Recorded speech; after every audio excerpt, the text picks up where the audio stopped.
Seigneur, que tes bontés se renouvellent chaque jour pour tous ceux qui se confient en toi. Merci pour ta présence au milieu de nous. Merci pour ta présence dans nos vies. Merci, ô Éternel, que tu nous parles, Seigneur, tantôt d'une manière, tantôt d'une autre, et que je crois que ce soir encore tu nous parleras. Seigneur, merci pour tes bontés, pour ta miséricorde et ta grâce. Merci pour la vie que tu nous donnes au travers du sacrifice de ton Fils Jésus. Et je te demande maintenant, s'il te plaît, dans le nom de ton Fils Jésus, de bénir ces moments, de bénir tous tes serviteurs, ô Éternel, ceux qui te louent, ceux qui te partagent la parole. Seigneur, bénis ces moments. Seigneur, reçois nos prières, Seigneur, comme un doux parfum. Seigneur, nous ne te les remettons pas en vain parce que nous savons que nulle prière ne monte vers toi sans qu'elle ait des faits, Seigneur. Merci, Seigneur, pour ta fidélité, pour ta bonté, ta grâce envers nous, encore une fois. Et je te demande de bénir, Seigneur, chaque personne présente, ainsi que tous ceux qui sont malades, Seigneur, qui attendent de toi, Seigneur, ta bienveillance, Seigneur, sur leur vie. Seigneur, ils peuvent compter sur toi parce que tu es Dieu et que tu es la vérité, le chemin et la vie. Seigneur, sois glorifié. Amen. Amen.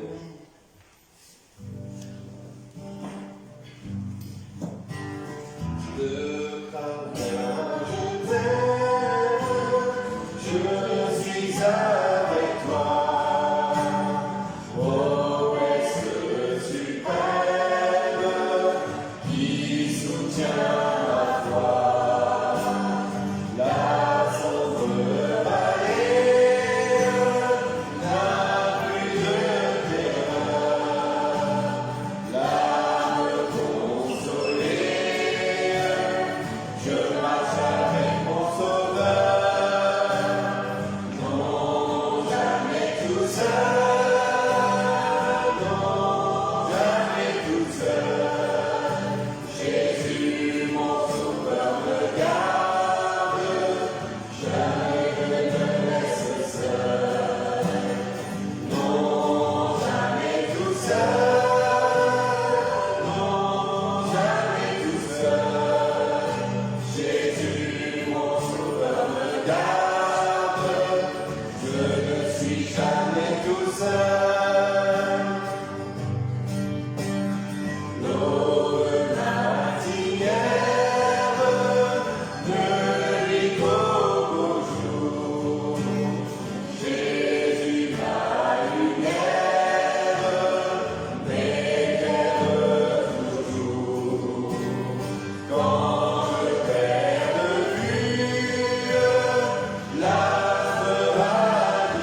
tournent vers toi.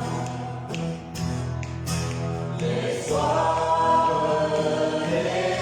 les cœurs s'oublient après toi. Oui, après toi. En te voyant, nous retrouvons la force de vie.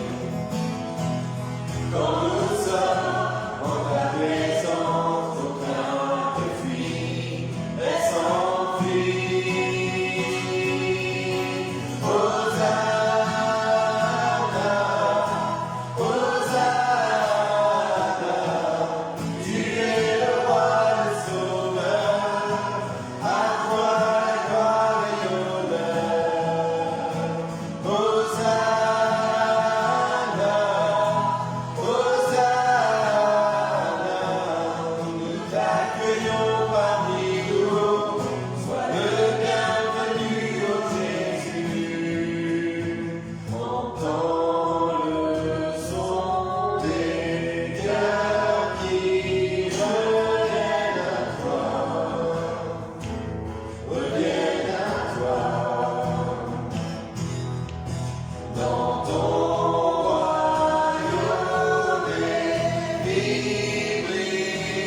Oh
Amen. On va prendre la dernière chant pour laisser la place à notre frère. David.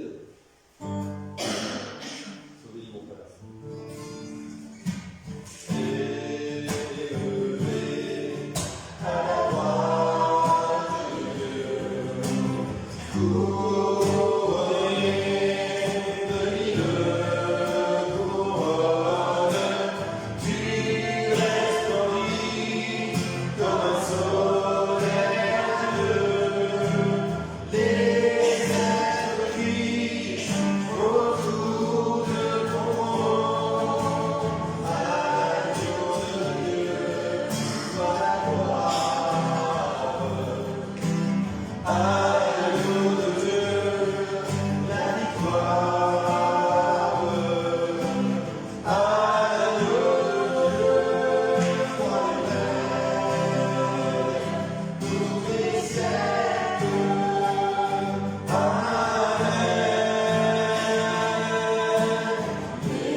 Alors bonsoir.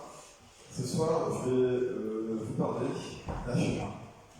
Mais pas n'importe quel chemin, C'est celui qu'on va prendre, celui que Dieu a tracé pour nous.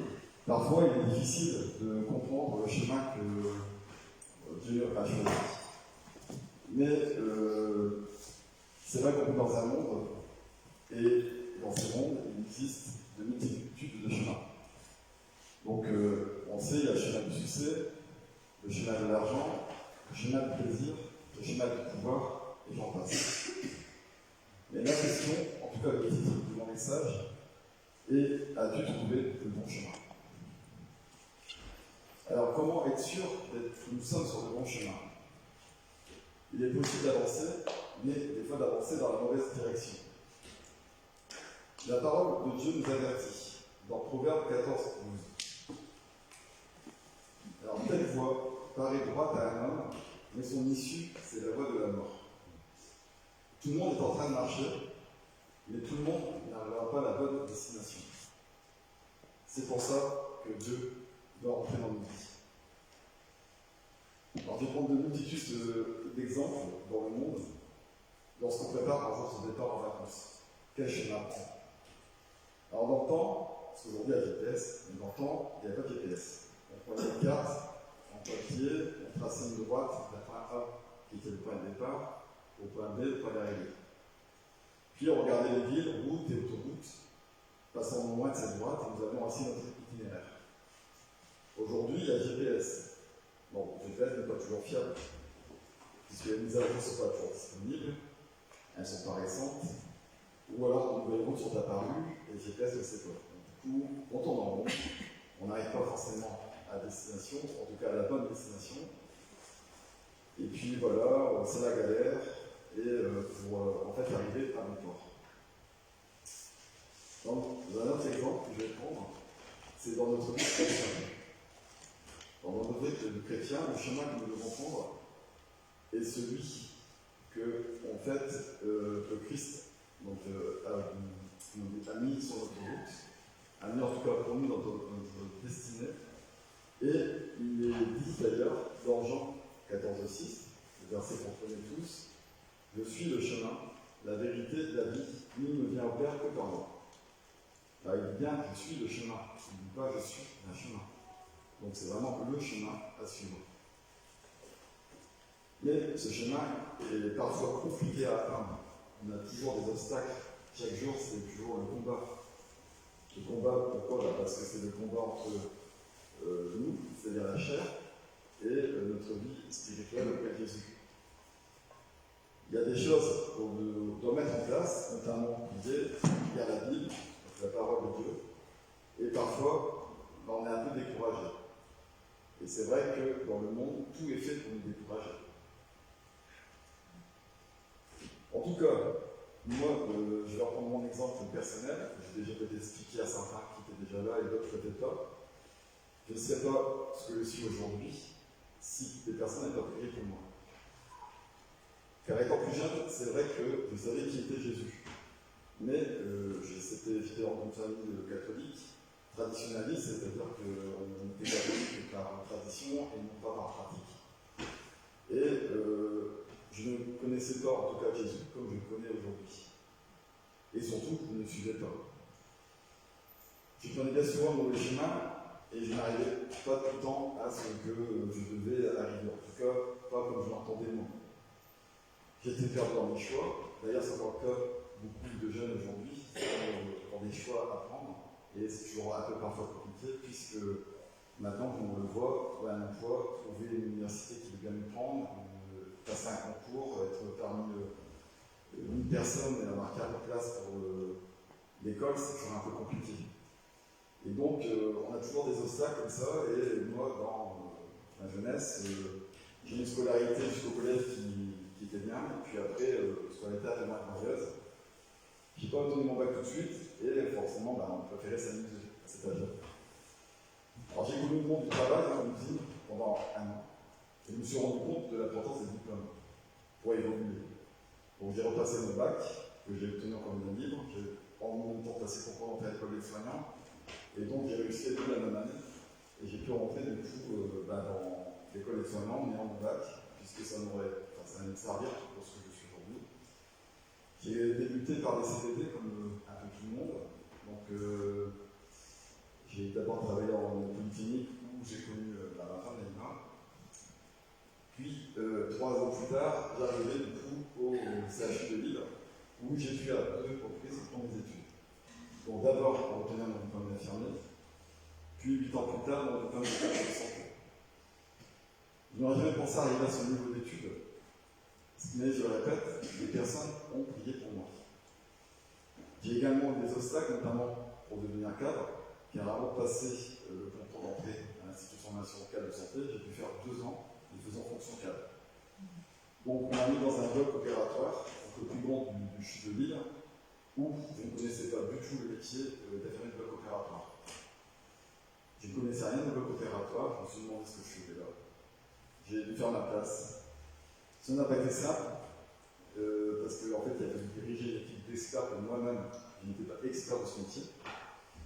Et je pensais vraiment que ce cadeau, à l'époque, c'était un cadeau empoisonné. J'ai dû passer une commission d'audition pour avoir le droit de faire ce faisant fonction. C'est cette commission en fait qui était composée des directeurs et plusieurs cadres supérieurs qui ont passé un panneau de lunettes et qui ont déterminé mon affectation. Je me disais que tout était fait pour que j'abandonne. Vraiment. Mais quelque chose en moi me disait de persévérer. Et ça, c'était Dieu. Je suis certain que c'était la puissance des prières de ma femme, de ma mère, ma belle-mère, mes enfants, et de vous tous aussi ici à l'église. Aujourd'hui, je regrette rien, puisque c'est là, ça fait 11 ans que je suis cadre sur le bloc opératoire, donc comme quoi je détestais au départ, puis maintenant j'aime ce que je fais. Et aussi, je suis parmi vous, et je suis content d'être là, dans cette église depuis maintenant plusieurs années, encore environ 5-6 ans, on a bien compris les années. Et aussi de connaître Jésus sur vous. Donc, dans un premier point, je vais vous parler de ce qui nous suit sans Dieu. Le chemin sans Dieu est souvent ce chemin où on se sent perdu. Sans Dieu, nous marchons selon quoi? Nos émotions, nos désirs, les influences du monde. Et cela, ça nous conduit à quoi? Cela, souvent, nous conduit à la confusion, les erreurs et les regrets. On se dit tout le temps, pourquoi j'ai emprunté, pourquoi j'ai fait ça, pourquoi j'aurais dû réfléchir avant, pourquoi j'ai d'abord été là et puis pourquoi pas là. Enfin, voilà. On se pose toujours ces questions-là chaque jour. Je pense que ça arrive à chacun de se dire pourquoi j'ai fait ça. Et pourquoi ne pas avoir confié à Dieu et dire Dieu, guide-moi. Donc, du coup, je reviens sur ça en disant sans Dieu, nos décisions sont limitées. On a la vision qui est floue et notre cœur peut nous tromper. C'est vrai qu'on n'a pas cette résolution que Dieu a pour nous. Si on regarde autour de nous, combien de personnes pensaient être sur le bon chemin et se sont retrouvées brisées. Ils pensaient avoir une maison, obtenir un métier, puis du jour au lendemain, plus de travail parce que forcément il y a beaucoup d'usines depuis le Covid, usines et entreprises et autres qui ont fermé, et puis la vie dégringole. C'est quand vous parlez des fois avec les sans domicile fixe, c'est un peu la vie qu'ils ont eue. En gros, ils avaient un bon métier, et puis du jour au lendemain, ils se retrouvent sans rien. Ils se retrouvent peut-être des fois dans l'alcool, donc il y a une dépendance à l'alcool, ça va plus à la maison. En fait, après, c'est le divorce, les enfants qui partent avec la femme. Et puis en fait, bon nombre de sans domicile fixe, quand on discute des fois avec eux, c'est un peu ce qui leur est arrivé dans leur vie. Mais ce qui arrive aux autres, peut aussi vous arriver. C'est ce que nous dit tout le temps. Mais on connaît Dieu. Et grâce à Dieu, en le priant, en le demandant de l'aide, de nous conduire vers le bon chemin, il nous guide vers ce bon chemin. Dans la Bible, dans Proverbe 14:12, que je dis pour reprendre, je l'ai dit tout à l'heure dans l'introduction, c'est quelle voie paraît droite à un homme, mais son issue, c'est la voie de la mort. Donc je répète, sans Dieu, nous ne voyons pas clairement. Telle voie nous paraît être la bonne, mais ce n'est pas celle-là. C'est celle qui va nous mener souvent vers ce qu'il ne faut pas aller, et vers la tristesse, vers la dépression, et pour des choses qui peuvent être néfastes. Nous avons besoin donc de sa lumière pour nous éclairer, pour éclairer notre chemin. Dans mon deuxième point, je vais venir sur Jésus et le seul vrai chemin. Il le dit dans 14, 16, et 6, il le dit, je suis le chemin, la vérité et la vie. Et comme je l'ai dit, il ne dit pas, je connais le chemin, mais il dit, je suis le chemin. Ce chemin, ce n'est pas un chemin, ce n'est pas une option, c'est le chemin. Si on prend un autre exemple, si on imagine une maison en feu, il n'y a qu'une seule sortie. On ne discute pas, on ne réfléchit pas, on court vers la sortie. Ben, c'est pareil avec Jésus. Il ne faut pas réfléchir, il faut tout remettre en Jésus. Et Jésus est cette sortie. Et cette sortie à nos problèmes, et cette sortie à nos questionnements, c'est lui qui nous montrera ce chemin. Alors, cela signifie également qu'il n'y a pas plusieurs chemins vers Dieu. Il n'y a pas de raccourci, il n'y a pas d'alternative humaine. Le bon chemin, c'est une personne, c'est Jésus-Christ. Suivre Jésus, ce n'est pas seulement aller à l'église, c'est marcher avec lui chaque jour. Chaque jour, lui demander d'aide, chaque jour, lui prier, chaque jour, lire la parole. Mais comment trouver ce bon chemin? Alors, chercher Dieu sincèrement. Alors, Dieu se révèle à ceux qui le cherchent. Alors, pas à moitié, mais de tout son cœur, en toute sincérité. La prière nous connecte à Dieu, nous permet d'entendre sa voix et de recevoir sa direction. Donc, je le disais aussi, garde la parole de Dieu, donc la Bible. Dans Psaume 119, 105, il est dit, ta parole est une lampe à mes pieds, une lumière sur mon sentier. Alors, une lampe n'éclaire pas toute la route, elle éclaire juste le prochain pas. Parce que quand on est sur un chemin dans le noir total, quand vous vous baladez, quand vous mettez une lampe de torche, même sur le fond maintenant, vous voyez ce qui est devant vous, pas au loin, enfin, sauf si c'est une lampe de torche très puissante, elle éclaire vraiment le pas, le prochain pas. Et c'est un peu l'image de Dieu qui te guide étape par étape. Quand tu demandes de l'aide, il va t'éclairer le chemin, étape par étape. Tu n'auras pas forcément ce que tu veux là demain, mais chaque chose va arriver en son temps. C'est Dieu qui décide ce temps. La Bible éclaire aussi du coup nos décisions. Alors il faut aussi bien sûr obéir à Dieu. Trouver le chemin c'est bien, mais obéir c'est rester sur ce chemin, et cela n'est pas facile tous les jours. J'ai dit tout à l'heure, il y a des obstacles, il y a des choses dans le monde, des choses de la chair, les pensées qu'on peut avoir, et pourquoi on ne fait pas comme lui, pourquoi on ne fait pas comme elle, pourquoi je n'ai pas une voiture comme elle, et voilà.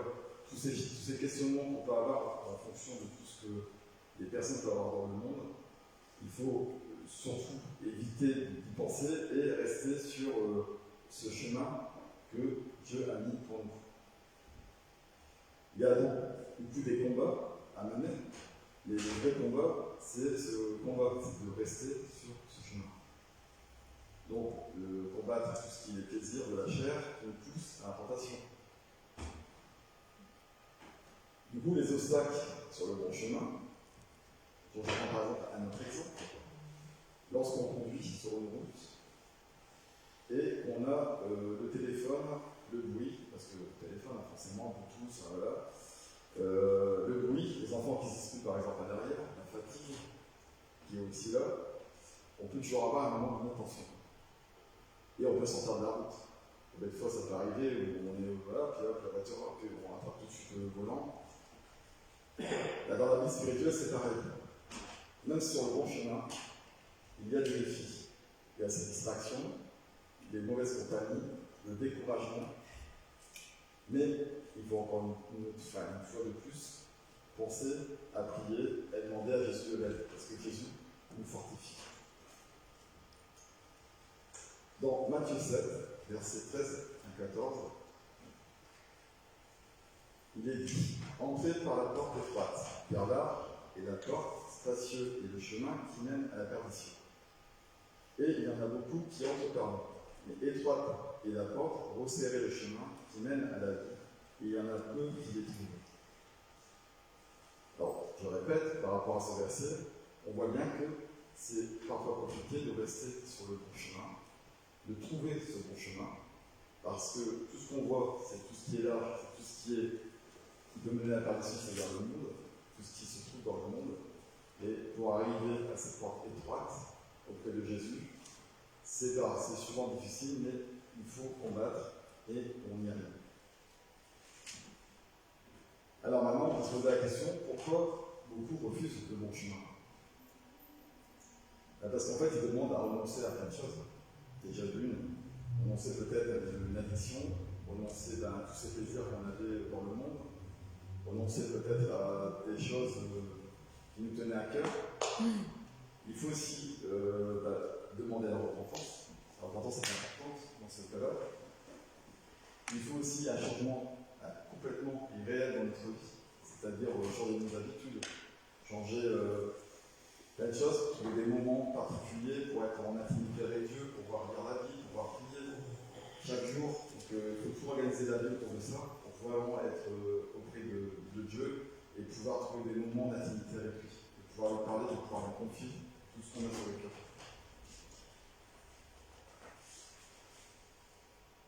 Alors, il y a beaucoup qui veulent Dieu dans leur vie, mais sans abandonner le péché. Alors, est-ce possible? Dans Luc 9, 23, Jésus dit: si quelqu'un veut venir après moi, qu'il renonce à lui-même, qu'il se charge chaque jour de sa croix et qu'il me suive. Car celui qui la perdra, à cause de car celui qui la perdra, mais celui qui la perdra à cause de moi, la sauvera. Donc si tu suis Jésus-Christ, tu seras sauvé, toi et ta famille. Le bon chemin n'est pas le plus facile, en tout cas c'est le meilleur. Alors la récompense du bon chemin. Alors le bon chemin peut être difficile aujourd'hui, mais il mène à une destination glorieuse. C'est auprès de Dieu, c'est de l'éternité. Ceux qui marchent avec Dieu reçoivent à l'intérieur cette paix que l'on sent quand vraiment on est là avec Dieu. Malgré tout ce qui peut arriver dans le monde, on sent une paix intérieure incroyable. En tout cas, c'est ce que moi j'ai vu. La direction divine, la protection de Dieu. C'est vrai qu'on lui demande chaque jour dans nos prières de protéger notre famille, nos frères et sœurs, nos enfants, chaque jour. La vie éternelle, parce que c'est le ultime, et surtout une relation vivante avec Dieu. Alors Dieu, quand il nous appelle aujourd'hui et pas demain. Comme je le disais tout à l'heure, c'est un maison brûle. Tu ne dis pas je sortirai demain, tu sors tout de suite.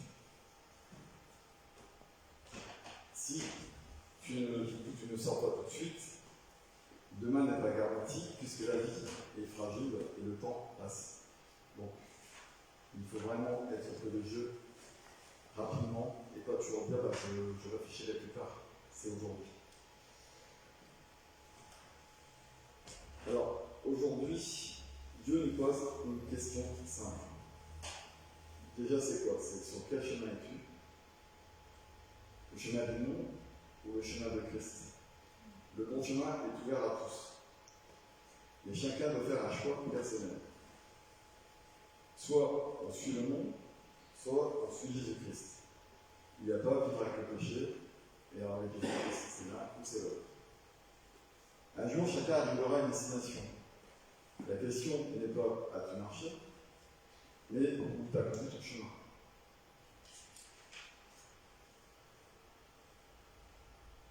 Donc, pour conclure, Dieu te parle clairement. Quitte le mauvais chemin. Reviens à lui. Choisis la vie. Imagine-toi devant deux portes, une large, facile mais sombre à la fin, une étroite, difficile mais remplie de gloire. Tu dois choisir. Si tu reconnais aujourd'hui que tu n'es pas sur le bon chemin, alors tu peux revenir à Dieu maintenant. Si tu sens que Dieu te parle, ne résiste pas. Il faut vraiment prier avec sincérité. Lui demander d'être auprès de lui, qu'il soit auprès de vous, qu'il puisse vraiment vous montrer le bon chemin. Nous allons maintenant prier. Seigneur Jésus, je reconnais que sans toi, je suis perdu. Aujourd'hui, je choisis de te suivre. Conduis-moi sur le bon chemin, pardonne mes péchés et guéris ma vie. À partir d'aujourd'hui, je marche avec toi. Amen. Amen.